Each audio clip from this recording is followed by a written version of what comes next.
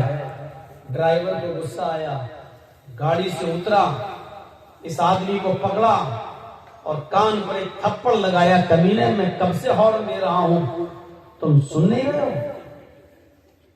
اس آدمی نے کہا کہ مجھے کیوں مارا؟ کہا کہ میں کب سے ہارن بجا رہا ہوں، تمہیں سنائی نہیں دے رہا ہے؟ راستے سے کیوں نہیں ہٹتے ہو؟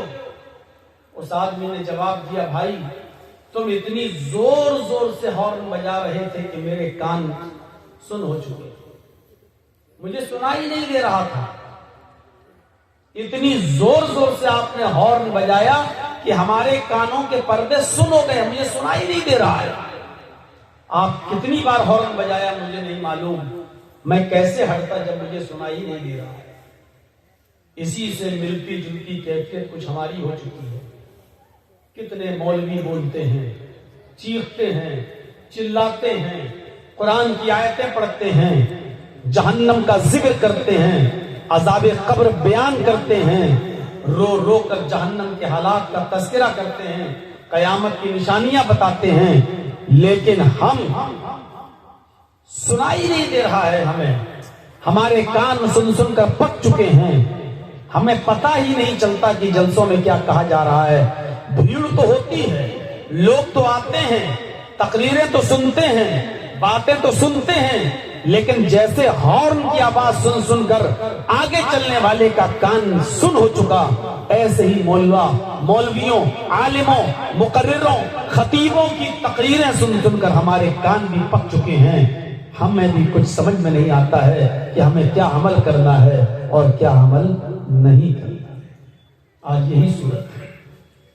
ایک بیماری ہے جس کو بولا جاتا ہے ڈائریا، جس میں انسان کو لوز موشن ہو جاتا ہے، جو کچھ بھی کھاتا ہے وہ پیٹ کے راستے سے باہر نکل جاتا ہے، اس کو پانی کی طرح لیٹرینیں ہوتی ہیں، اور جو کچھ بھی کھایا وہ باڈی کو نہیں لگتا، اس کا بلڈ نہیں بنتا، جو کھایا وہ پیٹ میں گیا اور لیور کا فنکشن اس کا بگڑا ہوا ہے، اس لیے لوز موشن کی شکل میں وہ دوسرے راستے سے جو کچھ بھی کھایا وہ باہر آ گیا۔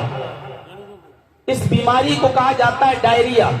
انسان جو کھائے وہ اس کے بدن میں نہ لگے، انسان جو کھائے ایک راستے سے اور دوسرے راستے سے باہر نکل جائے، اس کی طاقت، انرجی انسان کی باڈی میں نہ لگے، تو اس بیماری کو کہا جاتا ہے ڈائریا۔ جس طرح ڈائریا میں انسان جو کھاتا ہے وہ دوسرے راستے سے باہر نکل جاتا ہے، ہمیں بھی کانوں کا ایک ڈائریا ہو گیا ہے۔ ہم ایک کان سے سنتے ہیں اور دوسرے کان سے باہر نکال دیتے ہیں۔ جرجی صاحب کیا بول رہے ہیں؟ ہم ایک کان سے سن رہے ہیں جلسہ ختم ہوا، دوسرے کان سے ہم نے نکال دیا، اس کا اثر کل ہماری زندگی پر نہیں رہے گا۔ جیسے جو ہم نے کھایا اس کی انرجی، اس کی طاقت ہماری باڈی کو نہیں لگتی، ایسے ہی جو بولا ہے اس کا اثر ہمارے دل کو نہیں ہوتا ہے۔ ایک کان سے سنا اور دوسرے کان سے ہم نے نکال دیا، ہمیں کانوں کا ڈائریا ہو گیا ہے۔ ہم سنتے تو ہیں لیکن اس کو اپنے دل میں نہیں بٹھاتے اور اس کے مطابق عمل نہیں کرتے، اس کو اپنی زندگی پر نافذ نہیں کرتے، بلکہ ہم دوسرے کان سے اس کو نکال دیتے ہیں۔ میرے پیارے ساتھیوں، یہی چیز سب سے زیادہ نقصان دہ ہے۔ ورنہ اگر کسی انسان کی فطرت میں زندگی ہو تو 25 سال کا زمانہ ایک زمانہ ہوتا ہے۔ انسان ایک بات ہی کافی ہے اس کی زندگی کے عمل کرنے کے لیے۔ یہاں تو 25 سال کی زندگی گزر چکی ہے، تقریروں کی دنیا میں جہیز ابھی ختم نہیں ہوا، جوا ابھی ختم نہیں ہوا، شراب اپنے زور و شور پر ہے، ساری برائیاں ہمارے معاشرے کے اندر ہے، بے پردگی عام ہو چکی ہے، اور بے حیائی کی حالت تو یہ ہے کہ ہماری بیٹیوں اور بہنوں کے جسم سے کپڑے اتر چکے ہیں، شارٹ کپڑوں میں انسٹاگرام پر آ کر، ٹک ٹاک پر آ کر گندی ویڈیو بنا کر اپلوڈ کر کے آج وہ ہزاروں روپیہ کما رہی ہیں۔ اور آؤ ہمارے لکھنؤ کی طرف تو آپ کو بڑے بڑے حاجیوں، بڑے بڑے نمازیوں، بڑے بڑے ملا اور مولویوں کی بیٹیاں بھی جن کے سروں سے دوپٹے اتر چکے ہیں، بے حیائی کا لبادہ وہ پہن چکی ہیں، اور لیگیوں میں، اسکرٹوں میں، برا میں اور پینٹیز میں وہ اپنی انسٹاگرام پر ویڈیو کو اپلوڈ کر رہی ہیں۔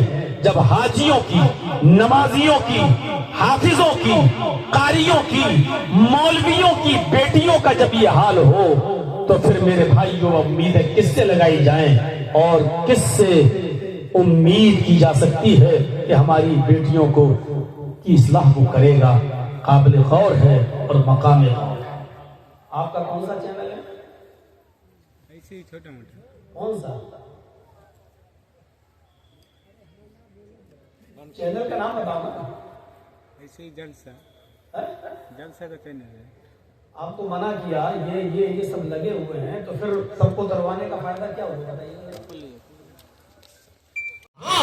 یاد رکھنا چاہیے کہ مومن، مسلمان جو ہوتا ہے وہ چھوٹے سے چھوٹے گناہ کو بھی پہاڑ کے برابر سمجھتا ہے، اور منافق جو ہوتا ہے وہ بڑے سے بڑے گناہ کو بھی معمولی سمجھتا ہے، ایسا لگتا ہے جیسے ناک پر مکھی بیٹھی تھی اس نے اڑا دی۔ مومن ایسا نہیں کرتا۔ اور ایک چیز اور بتاؤں گا میں آپ کو، اور اس میں تھوڑا سا وقت میں آپ کا لوں گا۔ آپ جتنے لوگ بیٹھے ہیں بیٹھے رہیے گا، اس بات کو ضرور سن لیجئے گا، اس کے بعد اگر آپ کو جانا ہو تو چلے جائیے۔ میرے بھائیوں، مومن کے سامنے اگر دو راستے آ جائیں، مومن کے سامنے اگر دو راستے آ جائیں، ایک تو مصیبت کا راستہ ہو اور ایک گناہ کا راستہ ہو، ایک راستہ مصیبت کا ہو لیکن اس میں گناہ نہ ہو، اور ایک راستہ گناہ کا ہو جس میں گناہ ہو، تو میرے بھائیوں مومن وہ ہوتا ہے جو مصیبت کے راستے کو ترجیح دیتا ہے اور گناہ کے راستے کو ترجیح نہیں دیتا۔ مثال، حضرت یوسف علیہ السلام جب چھوٹے تھے اور ان کے بھائی اپنے باپ کو ورغلا کر لے آئے، اور بھائیوں نے جنگل میں لے جا کر سب نے صلاح کر کے یوسف علیہ السلام کو ایک کنویں میں پھینک دیا، اور اپنے گھر میں آئے اور اپنے باپ سے کہنے لگے کہ ابو جان، یا ابانا انا ذهبنا نستبق وترکنا یوسف عند متاعنا فاکلہ الذئب۔ اے ابو جان، ہم یوسف کو اپنے ساتھ لے گئے، ہم نے ان کو اپنے سامان کے پاس بٹھا دیا اور ہم کھیل کود میں لگ گئے، ہم بھاگ دوڑ میں لگ گئے، فاکلہ الذئب، بھیڑیا آیا اور بھیڑیا یوسف کو کھا گیا۔ اب کیا کر سکتے تھے یعقوب علیہ السلام، ان کے باپ کیا کر سکتے تھے؟ چھوٹا سا بچہ یوسف صبر کر لیا، لیکن یوسف علیہ السلام کنویں میں ادھر سے قافلہ آیا اور قافلے کو پانی کی ضرورت پڑی تو اس نے ڈول کنویں میں ڈالا۔ جب ڈول کنویں میں ڈالا تو اس میں یوسف علیہ السلام بیٹھ گئے. جب اس نے ڈول کھینچا تو بہت بھاری لگا. ارے یہ تو کھینچ نہیں رہا ہے, پانی اتنا بھاری تھوڑی ہوتا ہے. اس نے جھانک کر دیکھا تو چیخ پڑا, یا بشرا ھذا غلام, اے قافلے والوں خوشخبری ہو, یہاں پانی نہیں ہے, ایک چھوٹا سا بچہ اس کنویں میں پڑا ہوا ہے. اس بچے کو نکالا. قافلے والے خوش ہیں, آج ایک فری کی نعمت ہمیں مل گئی, ایک بچہ مل گیا, وہ بھی بڑا خوبصورت. چلو اس کو مصر کے بازار میں لے جا کر ہم بیچیں گے. چلو اس کو ہم مصر کے بازار میں لے جا کر بیچتے. یوسف علیہ السلام کو مصر کے بازار میں بیچ دیا گیا. جب کسی کے ہاتھ میں فری میں کوئی مال آ جائے تو وہ سستے سے سستے میں بیچ دیتا ہے. جیسے چوری کا موبائل,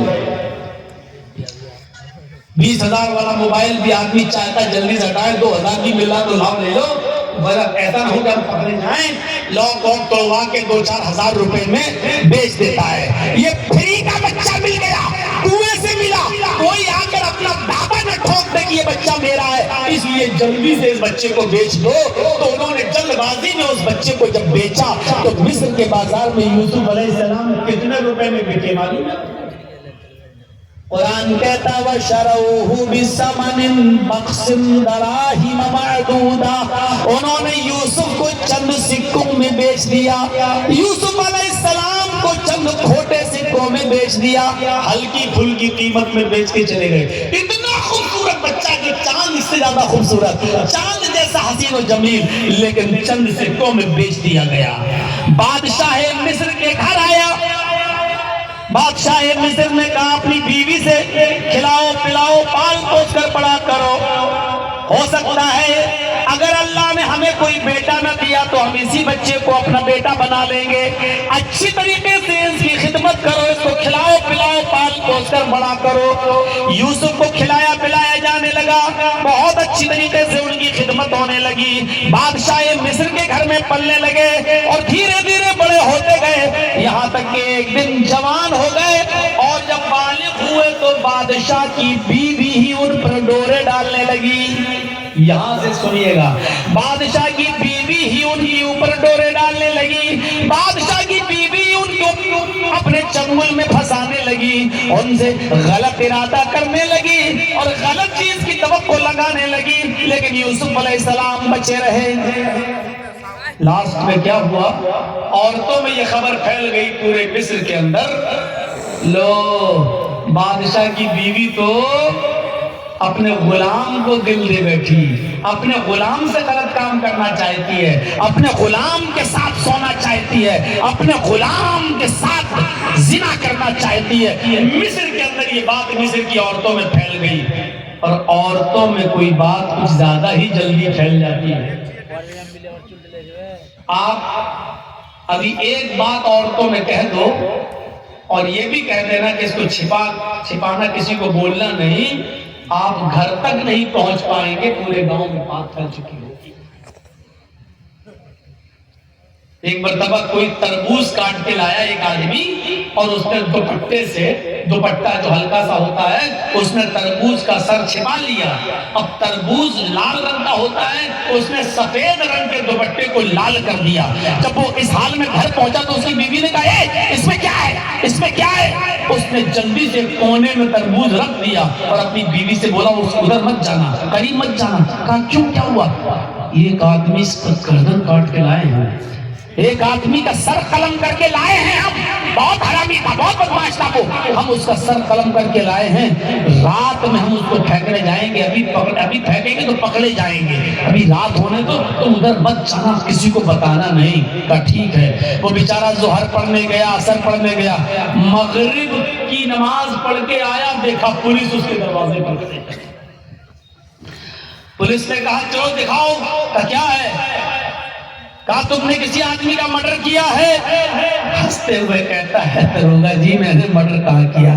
کہ چیکنگ کرو. گھر میں چھاپا مارا تو وہی دوپٹے میں لپٹا ہوا تربوز ملا. کہا صاحب یہ تھا. کہا یہ تھا؟ کہاں؟ کہا کیوں, ایسا تم نے کیوں کیا؟ کہا صاحب میں یہ دیکھنا چاہتا تھا کہ عورتیں اپنے پیٹ کے معاملے میں کتنی مضبوط ہوتی ہیں. میں نے صرف اپنی بیوی سے کہا تھا کہ کسی کو بتانا نہیں. لیکن دیکھ لیجیے صاحب، شام ہوتے ہوتے پورے گاؤں میں بھی پتہ چل گیا، بلکہ پولیس تک آ گئی میرے گھر میں۔ اب واقعی میں اس نتیجے پہ پہنچا ہوں کہ عورتوں کو اپنے دل کی بات کبھی نہیں بتانی چاہیے، ورنہ شام ہوتے ہوتے پولیس کب گھر پہ آ جائے کوئی بھروسہ نہیں۔ صاحب میں نے کوئی آرڈر نہیں کیا۔ تو عورتیں دل کے معاملے میں، پیٹ کے معاملے میں بہت ہلکی ہوتی ہیں۔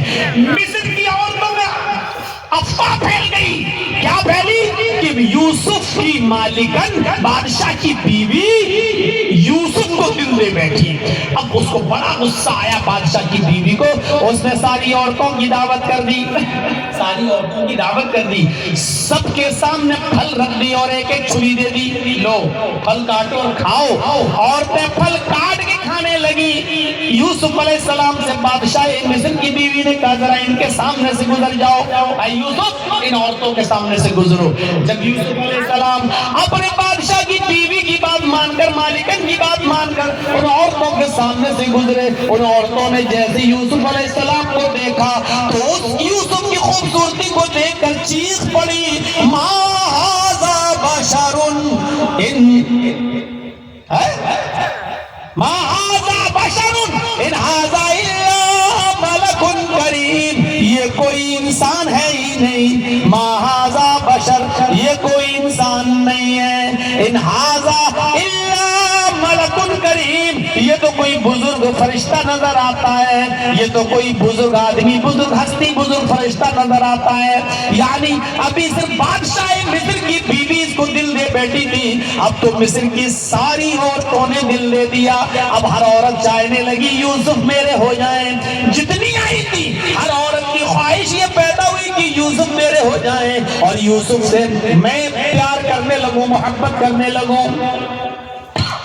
اب بادشاہ کی بیوی سر پہ چڑھ کے بولی، دیکھا تانے مارتی ہو نا کہ بادشاہ کی بیوی نے دل دے دیا، دیکھو یہ خوبصورتی، یہ وجہ ہے کہ میں اس کی پیار میں پاگل ہوں، یہ وجہ ہے کہ میں اس کو چاہتی ہوں، یہ وجہ ہے۔ اب تم لوگ بھی چاہ رہی ہو نا، دیکھو اب بتاؤ میرا کیا قصور ہے اگر میں نے اس کو دل دے دیا۔ اور یوسف کے سامنے یوسف کو دھمکی بھی دے رہی ہے، ان تمام عورتوں کے سامنے کیا کہتی ہے، آئے عورتوں سن لو، آئے مصر والیوں سن لو، اگر یوسف نے میری بات نہ مانی، اگر اس نے میرے ارادے کو پورا نہ کیا، اگر اس نے میرے ساتھ رات نہ گزاری، اگر اس نے میرے ساتھ وہ کام نہ کیا جو میں چاہتی ہوں، یعنی میرے ساتھ برا کام نہ کیا، زنا نہ کیا، اگر یہ میرے ساتھ بستر پہ نہ لیٹا، تو میں اس کو ایسی سزا دلواؤں گی جو یہ زندگی بھر یاد رکھے گا، یا جیل کے اندر بھجوا دوں گی، زندگی بھر جیل میں سڑے گا۔ ساری عورتوں کے سامنے یوسف کو دھمکی دی جا رہی ہے۔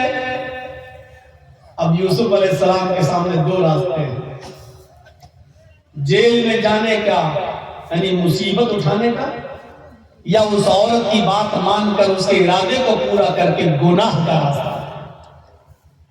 اور گناہ کے راستے میں فائدہ ہے، اگر یوسف اس کی بات مان لیں اور اس کے ساتھ غلط کام کر لیں تو یوسف علیہ السلام کی 5 انگلی گھی میں ساری خوشیاں وہ دینے کے لیے تیار، یوسف کو الگ کمرہ دینے کے لیے تیار، یوسف کے الگ بستر کرنے کے لیے تیار، یوسف کو وقت دینے کے لیے تیار، یوسف کو زندگی کی ساری نعمتیں نچھاور کرنے کے لیے تیار، اگر یوسف اس کی بات مان لیں، اور اگر نہ مانے تو غلط الزام لگا کر بیچ کی گٹھلی نکالی، پھینک دی اور کھجور کے 2 ٹکڑے کر دیے، آدھا اس بچے کو دے دیا، آدھا اس بچے کو دے دیا، دونوں نے آدھی آدھی کھجور کھائی، عورت بھوکی رہ گئی اور چلی گئی۔